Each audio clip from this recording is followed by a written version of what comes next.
the more you know about yourself, the more you like about yourself, the more you love about yourself, the more you will love your life, the more you will feel good about who you are.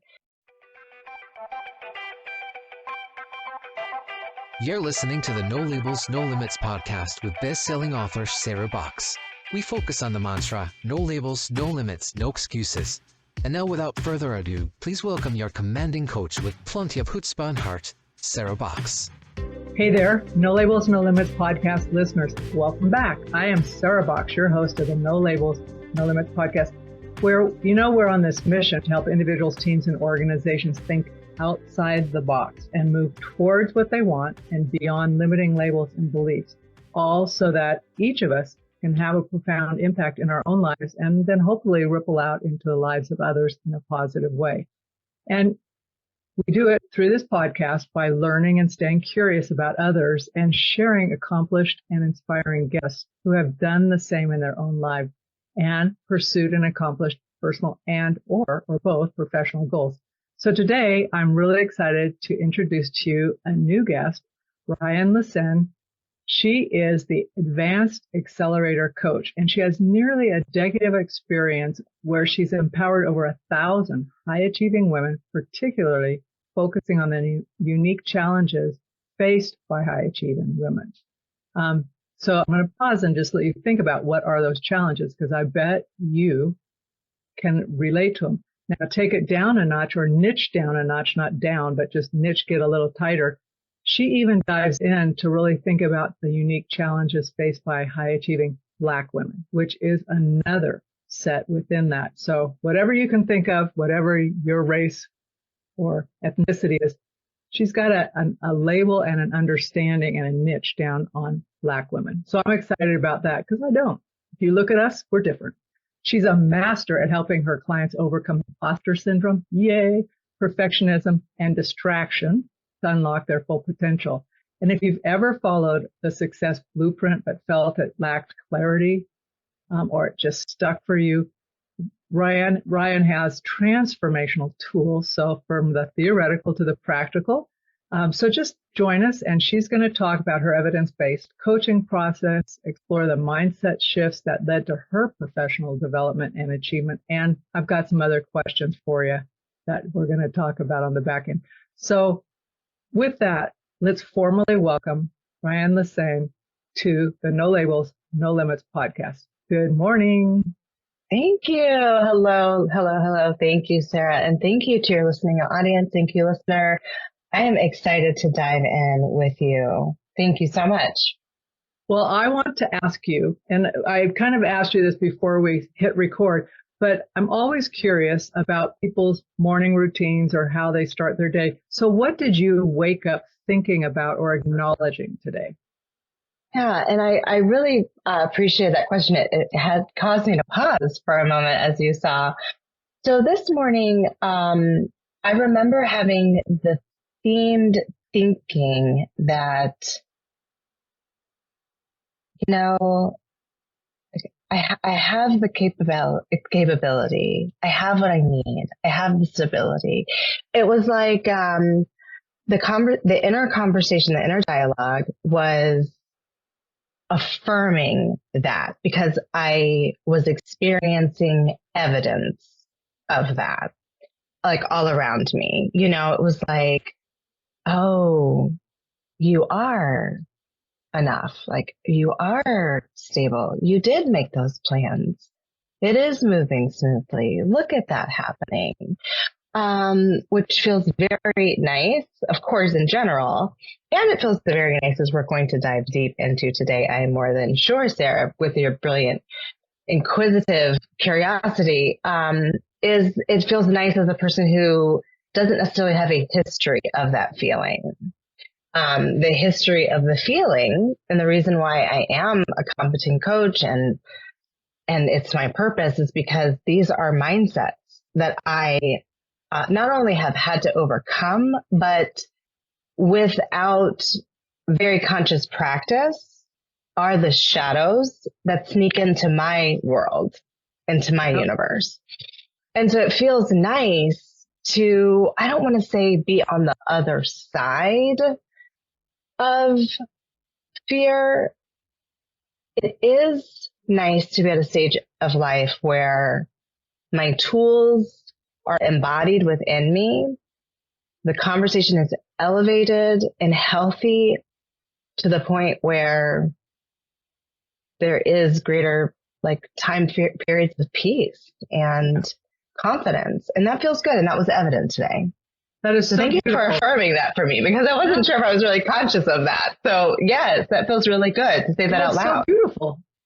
It's so easy. That inner dialogue can really throw us off. And, you talk about, and you are expert in helping people handle imposter syndrome, right? And a lot of that is dialogue.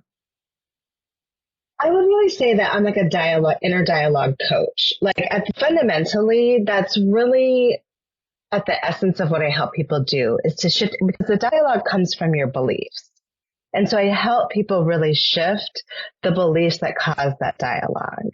And that dialogue absolutely matters, because that dialogue is the script that is running my life, that's running your life, that's running the listener's life. That dialogue is the programming that we're operating under, whether we like it, we don't like it, whether we're conscious of it, unconscious of it. We would take a survey and even agree or disagree with it. It doesn't matter. It is running your life. And until we become aware and then become responsible and then learn to become responsive to that dialogue, it, one, runs the show, and two, for most human beings, it's laden with trauma, quite frankly. So it's like a re-traumatization of self, and then also a perpetuation of a negative feedback loop that we can't seem to get out of. And so, yeah, we can, with the shift of beliefs, which cause a shift of inner dialogue. I'm going to tell you right now, I am so full of gratitude for you. Normally I interview people, I'm into it, right? I love talking to people and learning, but there's something about what you're sharing today that is, there's a depth to it, right? So I'm saying this for myself to pay attention, but I'm also saying it for listeners. Do not just listen to the words that are being said here. There's a deeper heart center to this that will elevate us all. As we continue. Yeah, I'm feeling very emotional about what you're sharing. That feels good. I'm a 5 on the Enneagram, so I can compartmentalize like nobody knows. Right. Nobody's business. Yes, got it. And usually I do for podcasts. But I do want to say, how did you get from, give us a picture of your journey. How'd you get from A to where you are today with whatever letter you would put that in, right? Right. So I could answer it in a couple different ways. And I think in the various ways of answering, we give little snippets. And then I'm going to get real direct with where the business came from and where coaching and mindset specifically intersected. But I could say, for instance, that it started in my family. My father, without going too deep in the portal, but for certain, my father is a inquisitor of the mind, mindset, Stephen Covey, all this was something he really wanted to understand for his own, I think, personal quest of transformation. And my mom is very, very wonderful at developing people and at seeing the vision for someone and helping them get there. So the business is that in essence. It's mindset, it's goal orientation, it's understanding yourself, along with really helping people see who and what they are and their bigger vision for themselves and the intersection of that. I could also say it's from my schooling and that I went to all girls school. So I'm really focused. I loved your intro, Sarah. I've never heard it quite so understood from the heart, quite frankly, that it is women specifically, because each culture, and men and women have a distinct culture amongst themselves. Each culture has their own nuances. And the nuances that I know and study and am immersed in are women. And because I am in the body of a Black woman, it is from the perspective of a Black woman. And the way that you cascaded that was so lovely, and so true. So I could say that. And then I went to Spelman College, which is a historically Black women's college. So it could be that, that could start there. That's part of that is true to my work. But where it really intersected is this point in my life where I was in a passion project that I called Inspire Sunday Brunch, which has a whole evolution to it, how I came to that. But what it was a platform where I was talking to my network of women about personal branding, but I was not about goal setting, about vision boarding, about all kinds of different topics. And I was the speaker. And it was like a fun platform. And I charged for it, for basically, 0%, like what it cost to run this thing. And I worked at a nonprofit. It was I was doing it as something fun and experiential. Then I decided that I was going to leave my career. And this is, I think, important because I left feeling undervalued, overworked, squeezed out of the feeling squeezed within myself. But what I now know is, and I think this is important for the listener, is that truly means I and you, if you're feeling that way, have outgrown where you are. I know that now. It felt It doesn't feel that way in the moment. Oh, does it? It felt heart-wrenching and very sad, very and soul-sucking. Soul-sucking. It's exactly what it felt like. And at that time, and when you have those moments, often there's things that open for you too. So what opened was start your own business, do your own thing. And I did. I made the big leap into entrepreneurship. And I wasn't certain what exactly I was certain that I was going to be helping individuals with, I thought, personal branding, with communications. I had a background in that. But what formulated coaching and mindset was I got an opportunity from my alma mater, Georgetown, to take a career development workshop with a coach. I had never done this before. This was about 2014. I'd never met a coach before, and it was a woman. It was 5 or 6 women. And the question that she asked that was pivotal was, do you speak to yourself as if you were your own best friend? And the answer was a clear no for me. I had the feeling that Brene Brown talks about, Dr. Brene Brown, that feeling that washes over you. It was shame. And it was very clear, oh my gosh, I suffer from whatever this is, and I have to help people figure this out.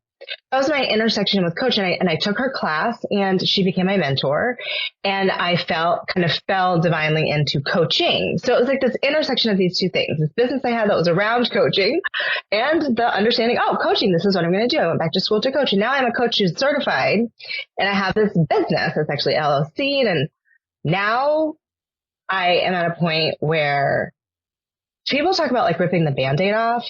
It was the cast came off of broken bones I didn't even know were broken, of impostor syndrome, perfectionism, and this term that I coined called distractionism that we'll definitely get into, that suddenly I was riddled with as this business owner who didn't know how to run a business, who was quite frankly very good at coaching. So it was very chaotic.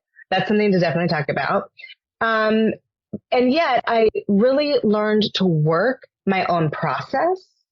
And that 8-step process has gotten me to exactly where I am this morning, where I understand my life is actually working for me. My business is actually working for me. I am working for me. I value me.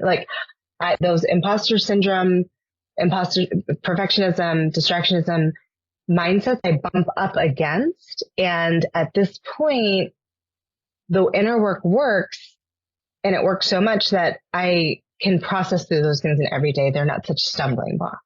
Well, they're more hey there, old friend, distractionism. I see you. Let's move on. Yeah. That feels good on this side. Yeah. So let's get into detail. And I'm very interested in how you help clients and the people you work with kind of grapple with those 3 things. Can you define each of them in the way that you use them? And then let's talk about how you help people grapple with them. Absolutely. So the first is imposter syndrome, which is this idea that, and kind of an internal dialogue, that no matter what my resume says, no matter my life experience, no matter how well educated I am, experienced I am, I have a constant nagging feeling that I'm going to be caught or labeled as a fraud. I'm going to be seen not knowing. Someone's going to call me out as not really belonging here. And so there's an angst there around that. That is a twin sister to perfectionism. It slides into perfectionism because then the self says, well, if I'm perfect, right? Not if my pencils are lined up, not perfect like that. Not my nails are always done, but it is if I am perfect, if I know all the answers, if I can be seen as like the go-to for everything and everything is 100% correct, I'll be protected and I won't be seen again as this slipping back into fraud. So they like ping pong within each other. And then there's this third piece that I've coined as distractionism, which I'm going to be very clear is, quite frankly, undiagnosed, unmanaged ADHD neurodivergence. And I've called it distractionism before 2022 when I knew and understood and was diagnosed with ADHD myself. So for 5 years, I had been calling it that because that was as it was presenting in my life and presenting in my client's life. And this mindset, so going back to this idea of like perfectionism sliding into distractionism. So going back to something as feeling trite as like having my nails painted. Well, there's this idea that if I show up perfectly, nails painted, hair coiffed, like then I'm buffered from what's on the inside, that I'm not enough. But I can't ever get my nails painted. I can't ever get to that level of detail because I'm always distracted. I'm always in a million places. And I look at my nails and it's a symbol to me that I can never quite get that far. I can never get that deep. So, because I'm always distracted. Now sliding into distractionism and how the three kind of interplay to each other. So distractionism is, this idea of distractionism is like, I have so many things that I'm focused on. I go down so many portals. I don't really trust myself. I'm very sensitive. I question because I lose things. I question, am I smart? I question, maybe I'm just lazy. I can't quite wrap my arms around my goals. I can't quite figure out time, but I've got all this PhD behind my name or doctor or, attorney, whatever it happens to be, baker, coach, teacher. And now I'm sliding back into impostor syndrome. But if I were only perfect, but I get so distracted. And so it just, it's a negative loop.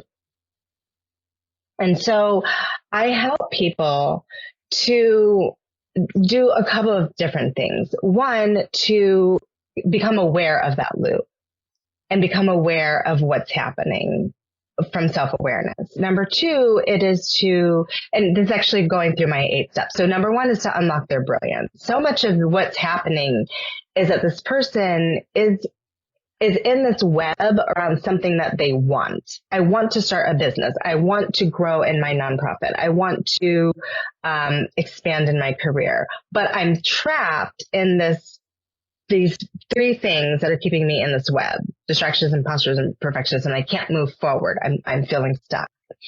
And so what it's also keeping the person from doing is being their authentic self, which I call their brilliance. It's being their quirky self that does forget things perhaps, or like has a, quirk around something, and is the generator of like the ideas, is the person who, gets the understanding. And so, but that person's blocked and suffocated because of this web. So the first thing to do is to really get clear on unlocking a person's brilliance. And that becomes getting clear on what you want, which can be a difficult thing to get clear on because it triggers your fear, which we also have to get clear on. Just those 2 pieces. And the step number 2 is reframing self-limiting belief so that you have step number 3, the ability to actually prioritize what's the most important thing now. And what I understand from cognitive behavior therapy, it's really about being able to laser in on what's the most important thing at this moment, prioritizing that and understanding there's 100 other things and it's okay, but I'm lasering in, and that importance is driving my behavior. and owning that. And when we can get to that, we can say, this thing for my business or this thing for my nonprofit is the most important thing for today, and I have to do it. And I'm going to override what the imposter or the perfectionist or the distraction is saying because I'm so laser focused. And getting to that is where I help people get to. So those are 3 of the 8 steps that I help people really figure out. Yeah. I'm curious because I'm thinking about what would be the entry point. I can relate to all 3 of those. I do. And that whole thing, especially when you talk about laser focus, that's something I've been really diligent about. I would say the last year and a half extra. I mean, like I've always been strategic and figured I have this plan and stuff, but I can identify with everything you've said. But for me, when I'm in that laser focus, man, I feel like I'm going, okay, but what if that person needs something right now? Like one of my team members, right? And I'm thinking, what if I didn't answer? They'll figure it out. Or it can wait, right? Because I promised I would get this done. And they also need whatever this is, or the client needs this. And yesterday I had like this, I mean, I'm doing this in my head while I'm going, head down, stay focused. You set this was your priority. It's your priority. Why would you doubt your priority? You were very thoughtful when you set your priority, right? It's not like I'm bouncing around without a brain, right? So, but at the end of the day, and I shared this with my colleague this morning when we hopped on a call to coordinate something, I said, what a great day yesterday. Like we connected for like 5 seconds apiece when we needed something. Man, it was just in a flow. We weren't interrupting. There was no doubt. People were solid. But that's not always the case. So if I were to listen to this triad, right? Imposter, perfectionism, distractionism, I can see how they bleed into each other. What is the typical entry point when people go, I've had enough, I need you? Yes. Oh gosh. So I love the context that you gave for yesterday. I want to dive into that, but I'm going to answer your question. I'm like, oh, that's so juicy. So juicy. Well, one of the things let me answer the question first. Where do people enter? So I think people enter when they feel like, hey there, everybody. I want to take just a minute out of this episode of the No Labels, No Limits podcast to tell you that we are officially opening the Sandbox membership in September.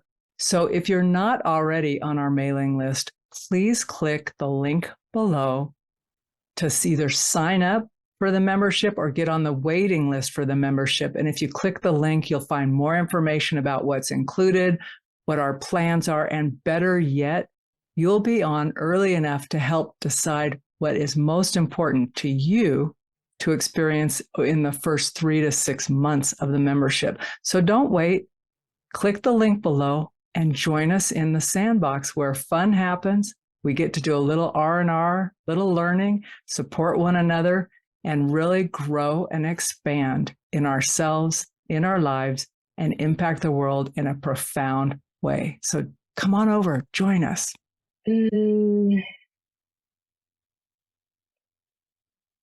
Okay, so I'll tell you where I felt, and then I think it kind of connotes where other people feel. It's like,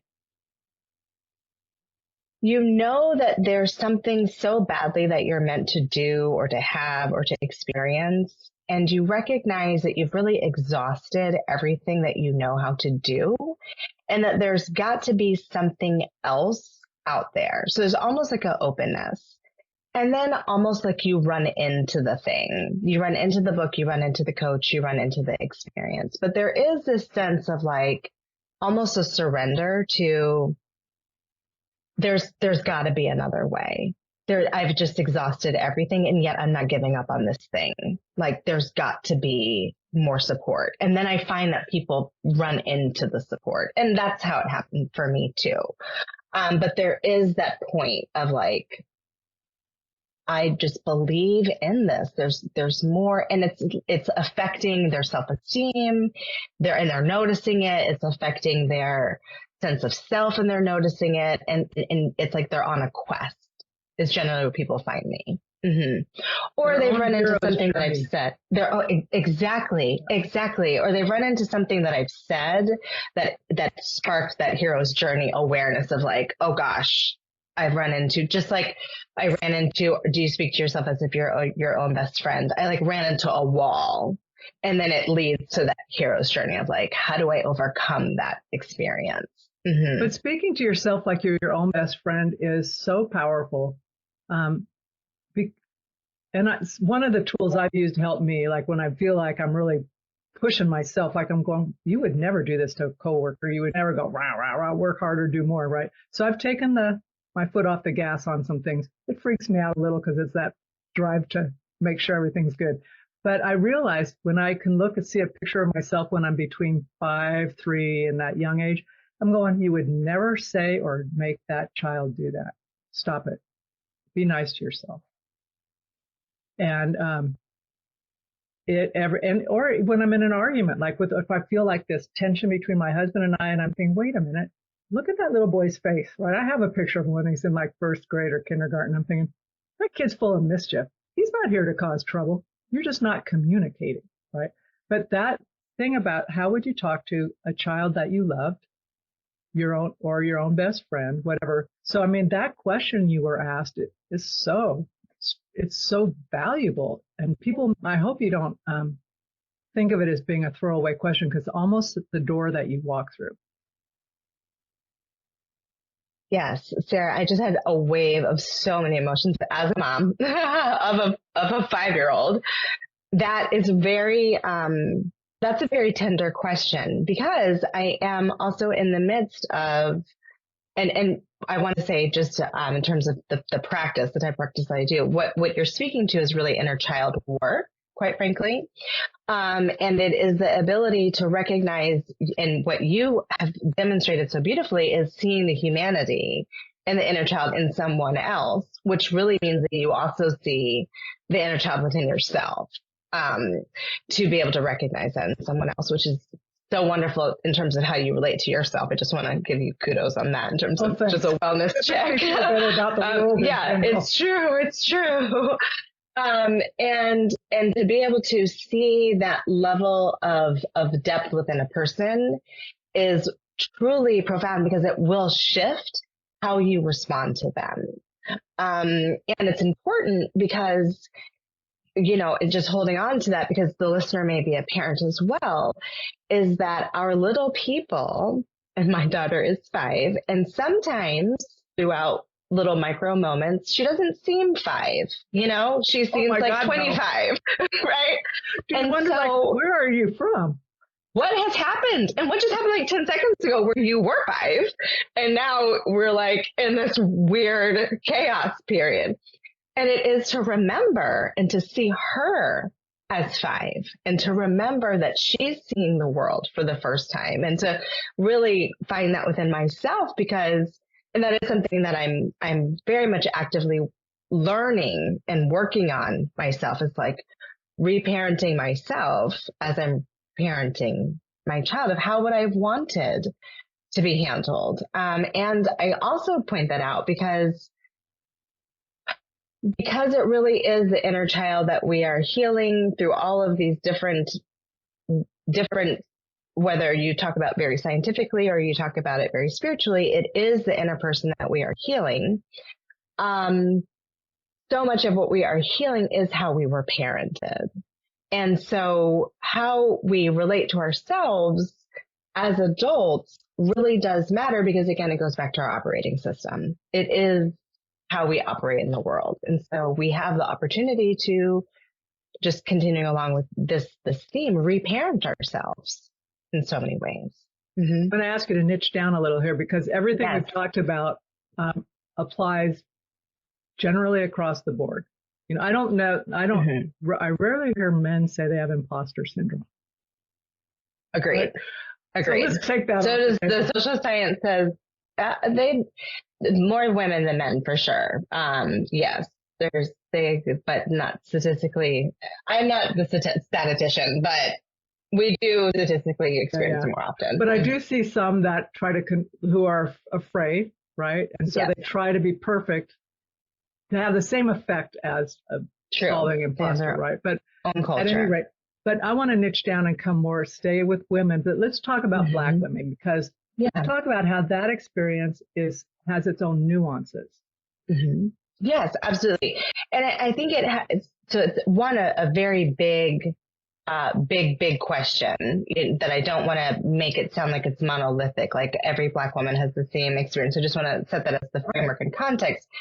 However, there are culturally things that as Black women we have experienced that I think if we were to take a survey, we would agree like, wow, collectively, we would answer it the same way, which might be distinctly different than how someone else would answer the same survey. And so, and I say it like that, black and white, because at the end of the day, right, exactly, no pun intended, but also because at the end of the day, it's really a human experience around collective stories.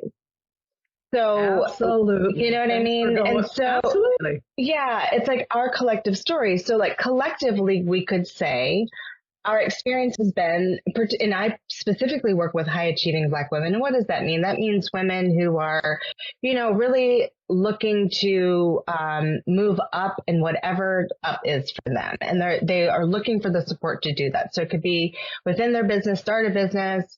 It could be within their nonprofit. They're looking to like expand it. They want to become better fundraisers, whatever it is they're like looking to do, generally with a professional dream, and they're feeling stuck. And so, within that, sorry, I got a little looped, but around answering the question, but, I did. Can we pause for just a moment? Is that possible? We can pause, but I don't think you got looped. I'm following. I'm sorry. It makes perfect. Are you? Because I looped actually myself like how you answer questions. It's how my brain works. So okay. Carry on. I'm like, I just looped myself. Okay. So, but going back to the broader question around Black women, and I niched down in that way because, sorry, I really did get looped here, but I'm going to bring it back to the idea that collectively we can answer things like working twice as hard and expecting half, or we have to manage our anger. Oh, I know where I was going. It's coming back to me. High achieving women, however they want to answer that, whatever that looks like for them, high achieving women. And yes, okay, that puts a plug in that. But the point is that there is this desire to move ahead, and they're feeling stuck by these three thoughts and these three triads. And the triads take on like a uniqueness of their own, in that the uniqueness of their own, in that we have a collective story. Essentially, that's it. We have a collective story, and I'm getting a little bit loopy with it. And I can feel that because one of the things that I want to move away from as a Black woman, quite frankly, is that it's like an us thing. You know what I mean? And so when I answer the question, just differently experienced. It's not. It's just differently experienced. And so sometimes as I get into the microism of it, I feel like I'm talking myself out of it and then in of it. And it's like, what it is a human experience that, I just love you. This is how my brain works. It's like, I'm crazy. Yeah, it's like, it's like, this is a human experience that we collectively could say when we're in a group of people who, don't look like us, it feels like oftentimes we've internalized these stories about people don't want us here because it's oftentimes a lived experience, or it could be, or you're not certain if it is, or what's happening. But it does feel like a frenetic experience when, quite frankly, oftentimes the vast majority of the people do want whomever it is there. And that's why the person is in the seat, and so it's like helping a category of people who are Black women to disinternalize these stories at the end of the day, to let go of the internalization that I'm not enough because of a particular reason, or because of a lived experience, or because of a trauma that was experienced at a particular time that we're still living. And so much of it is intergenerational and learned behavior. And so, well, and then there's a lot, like if you break a generational belief, and it's not easy to do that, but if you do that, there are other costs for doing that psychically, right? Like okay, what's your family do with you? So if you're already feeling like you might not fit in where you are you going to run the risk of losing what you know you have? I mean, these are for everybody. These are big things. Like when someone says, well, I want this, I want to be successful and it would look like this. There's that subconscious that's going, really? Are you willing to put this at risk to have this? And then you overlay other lived experiences on that, right? And it's different. Like you said, it's just not all Black women. All Black women have individual lives, right? And so it's all different. Right. But it really is that unpacking of the lies within a story that collectively weigh on us. And Exactly. and then I think people just, in general, I'm thinking, okay, I remember going, and so this is out of context, but it kind of made me feel a similar way. I can speak a little Spanish. At this point, I was in my 20s and I'm working in a warehouse and most everybody there, I'm living in San Diego. So some people were coming back and forth across the border. They had green cards. But what they like to do on Friday mornings is let's go to the racetrack, right? So one day they said, you want to come with us? And I'm thinking, well, I don't know. Okay, I'll go, right? Now I'm in Mexico. I'm at the racetrack, the horse races. And I'm with two of the guys I work with. And all of a sudden I realize I'm going, this sucks. There are very few women here. There are hardly any white women here. And I understand what's being said. I can't necessarily speak as fast, but I do understand what's being said. And I felt safe because those guys were like my guys. But I also thought, you know what? This is a sucky feeling. So my thing was, I need to speak Spanish better. Right? Which I did. But the undertext is, it's dangerous. You can feel really dangerous. That's the essence. And what I think is so important about the conversation being Black women and it being about the human experience is because what you just contextualized is the human experience of feeling endangered. Right. Around. I feel like at any moment, but I also sideways. Feel like maybe I have to talk to myself like these are actually humans, but they're not. I mean, they are, but they're saying things you can hear, you understand that are putting you at threat, or even just feeling like I'm the only woman. You have to now see yourself through a different psychological lens than you've ever had to see yourself before, and that is exhausting because the body is feeling the trauma of the danger or the potential latent danger that could be hidden. And so it's exhausting. So that's why when you talked about trauma earlier, my ears perked up because I thought, yeah, what is that? Even if it's not. Anyway, so that makes me wonder, how does that fuel these three things? So it fuels it because the three things are inner dialogue. Well, the three things are inner dialogue. They are all inner dialogue based, meaning it is the way that someone is relating to themselves. I'm going to put that in context. Imagine that you are brushing your teeth by yourself in your bathroom. It is you, and your mind is not on your removal of your plaque from the night before. It is, why did I say that stupid thing? Oh my God, they are judging me. What are they going to say? What's happening? I knew I shouldn't have done that. I'm not enough to even make this happen. I'm not worthy. That's an imposter moment. That's an imposter syndrome. That's perfectionism moment, maybe distracted around, I always do this. I'm losing. That is a whole hijacked moment, right? That is like a whole moment that's happening. Now, that is in essence traumatizing the nervous system because your the nervous system is all shooting right up, right? And so a person who is doing that and has a habit of doing that is living through that all the time. Now, part of that lived experience might be that I also have a job interview. I'm a Black woman. I'm at the very top of my game. I'm the only of the only in all the rooms. Not only I'm the only woman, I'm the only Black woman. I'm the only woman who's ever sat in the seat. No one's ever even considered a Black woman before. And I'm younger and, all the things. And I have this unconscious, yet I'm hearing it, alarm in the back of my mind that these people really don't want me. These people really don't want me, but they do want me. They don't want me. They do. I have to represent all Black women. Like, what's happening? So there's like an extra layer of conversation that's also happening along with the human Yep. re-traumatization that's happening. And so this person is like, really, as they're brushing their teeth, living this inner dialogue, which is, as you're saying, on a physiological level, their cortisol is spiking. So all those things are happening. They're envisioning, a traumatized type of vision, which they are then also, and we can talk about very metaphysical. They're also now attracting all of that energy into their life and into their experience. And that's a habit. And that's a way of seeing themselves in the world. It's a belief. And so at the core, it is who they believe themselves to be. And that's why this is so very important, because it is as deep as a core belief that, quite frankly, also keeps them very protected in a very strange way. But it's also hopeful, right? It's a belief, and we're in charge. We are in charge of what we let in our mind. So when you're saying now you've become so familiar with these things, right? That's basically you saying, hello, mind, I'm the boss here. I'm the boss here. Yeah, I'm the boss. I'm the boss here. I appreciate that you want me to freak out right now, but obviously they want me. It might even feel like a lie when you're telling yourself that, but it wasn't an accident that you were invited to the room. Exactly.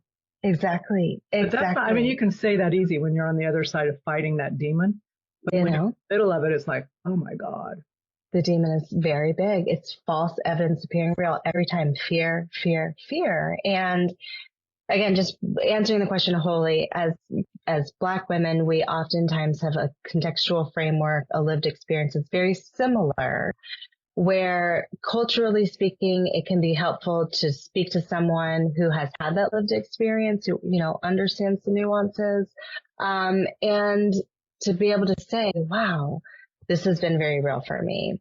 Beyond that, I would say it is a human experience, because everything else is very human about it outside of the cultural context. Exactly. Well, and I think if we pick different cultures, there will be nuances of that. It'll be different, right? Whatever the overlay is on that particular culture. This is a funny story. I was interviewing this gal, and this is a reverse on the U.S., right? It cracked me up. So she grew up in India, and they have family that lives here in I want to say, the upper eastern seaboard. So they had very successful relatives that live there, and they're living in India, and her father is a doctor. Anyway, he wants to move the family here. But all the time growing up, we would watch American movies. We thought, okay, that'll be so cool. And we want candy. She goes, here's what my parents did. They would say, oh, those Americans, you eat candy, your teeth are going to fall out, right? So she says, so fast forward, we didn't get our candy. We had to eat healthy. So fast forward, they put her in school. So she's been super educated. She's got a really great, I think she went in like second or third grade. Her English was perfect, better than her classmates, right? She was above average in all of her studies. But I said, how was that? And she goes, what really got me? I kept looking at my classmates' teeth. They were all good. But look, right. She had this whole thing, like she would come here. Exactly. It would be different. She was good with that. But she said, I was just so scared that my teeth would start to rot when I got here. Right. Look at the overlay on that. Right. So, I mean, like those stories are just the stories crazy. And profoundly exactly the same. How it is the stories that we tell ourselves, the stories that we hold on to. And she literally had to, at some point, reparent herself and say, like, my teeth are going to be just fine if I eat. Because perhaps it could have been at 25, she had a lot of guilt around, the way she ate something, or like it could have something that she really had to like let go of, because it was a learned belief that, quite frankly, was her parents making up a way to give her boundaries. And it became, here's why. It became like a personal identity. Isn't that incredible? It doesn't take much. As little kids, right?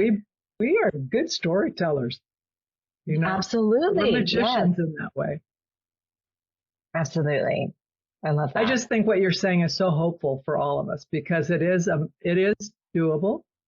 It is doable. It is. And I really love the hope line, because it is doable, and it takes tough inner work. However, it's tough beating yourself up. So you might as well do the tough work of healing and, really beginning to love yourself, like yourself, because it is a very different inner experience when you feel like you have a different dialogue that says, I am enough to like myself in this moment.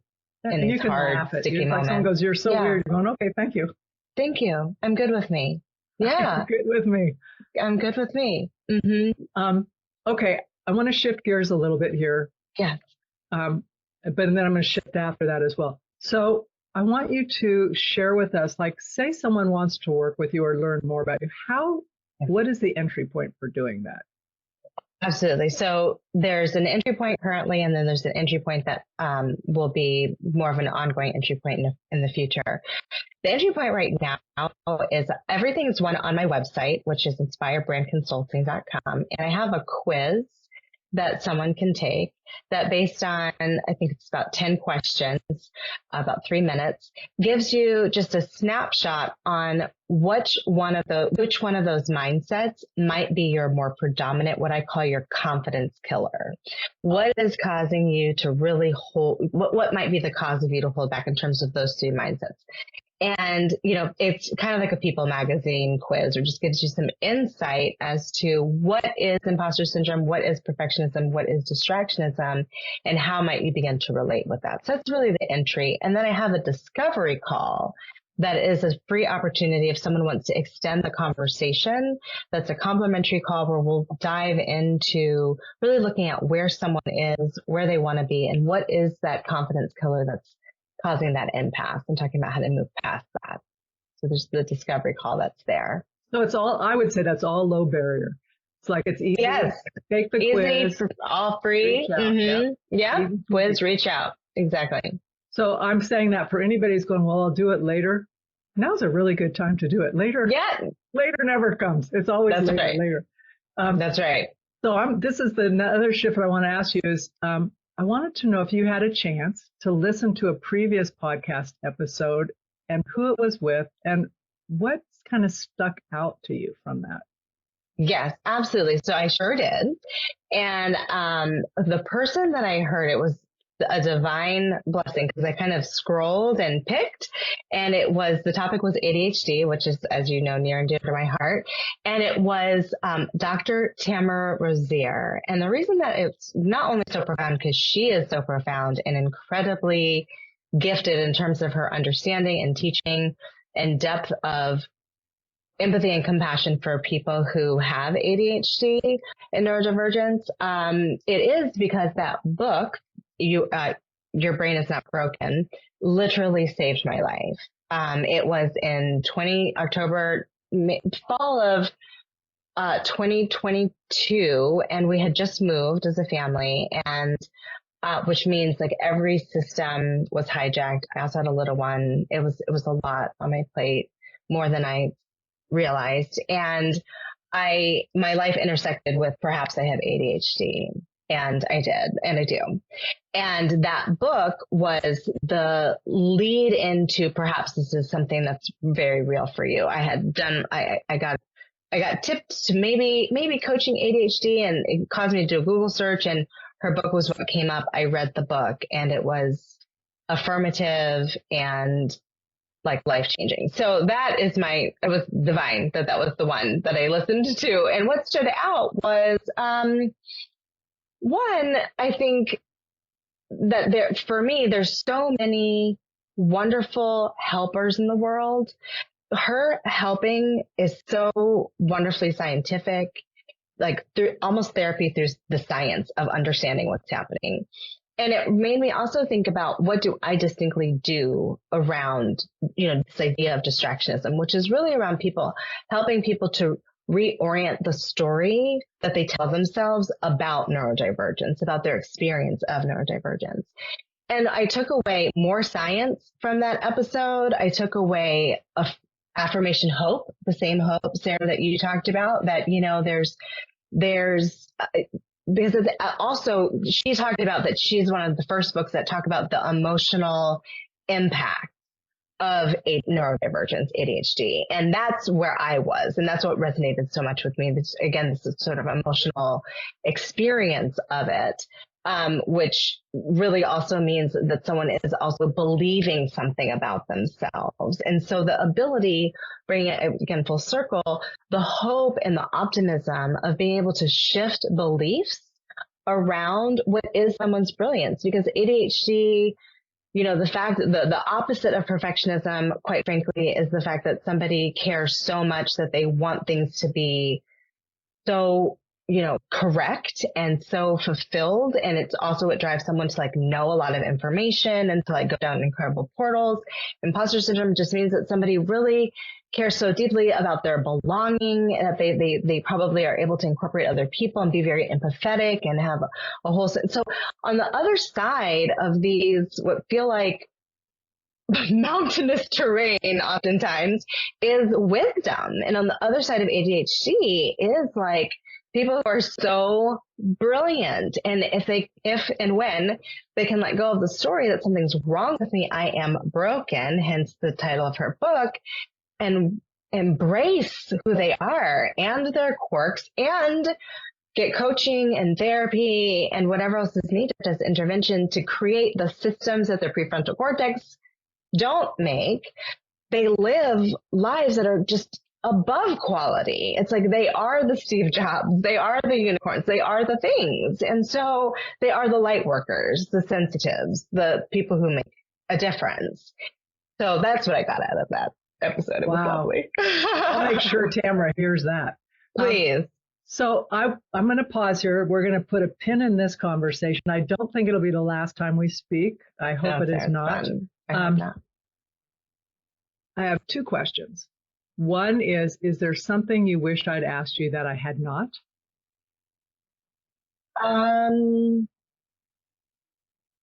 No, I so enjoyed this conversation, even the part where I got a little looped. And it's interesting You're not when I looped.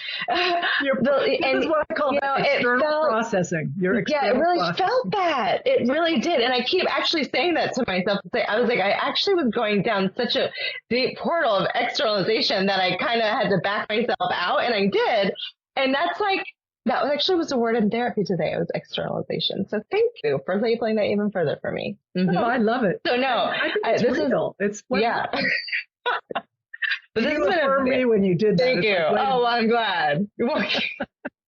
Thank you. Okay. So then my last question. Yeah. You were good on questions. Really good. Really good. Such a good.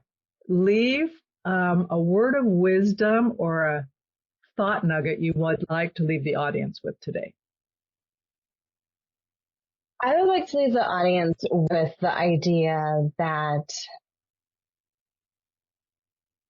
oftentimes we say know thyself, but there's always this question of well, how? How do I know myself? What does that even mean? So I want to leave a couple of things. One, it is true. Know thyself. The more you know about yourself, the more you like about yourself, the more you love about yourself, the more you will love your life, the more you will feel good about who you are. The second piece I want to say about that is that it is possible. That's not just hocus pocus that happens. There's processes that you go through to shed beliefs that keep you wedded to I'm not enough. And there are processes that allow you to adopt beliefs that say, wow, I am enough. I can like myself. I can be less judgmental on myself and other people. That's not just la la land. There's processes that help to do that, and they work. So that's the thing I want to leave is know yourself and know that it's possible to know yourself. And there's helpers to help you do that. And Sarah's one of them. I don't think there's anything I can add to that except to say, if you like this episode, please share it. I think this was a rich conversation. You showed up so real. I'm not editing out that stuff anyway, just so you know, heads up. I love it. No, it's fine. It's good. Oh, come on. It's good. Yeah, you don't have to be perfect. Right. Exactly. Yes. I love it. Show up and be ourselves. But really share this with someone else that you think might benefit from hearing from it. Check out the website. We'll have it in the show notes. Take the quiz. And don't accept less for your life than you really want. You should have what you want. You can have what you want. And it might be a little uncomfortable getting there, but honestly, it's worth it, you know? So with that, let's wrap this episode. You've been listening to the No Labels, No Limits podcast with best-selling author, change agent, and strategic business coach, Sarah Box. You can grab the show notes and find out how to work with Sarah at sarahbox.com/no labels, no limits podcast. We'd love this podcast to reach as many people as possible. Please remember to rate, leave a 5-star review, and share the podcast with someone you think would get value from this conversation. Till next time, keep taking those daily action steps to align your purpose to your principles and achieve your goals in business and life.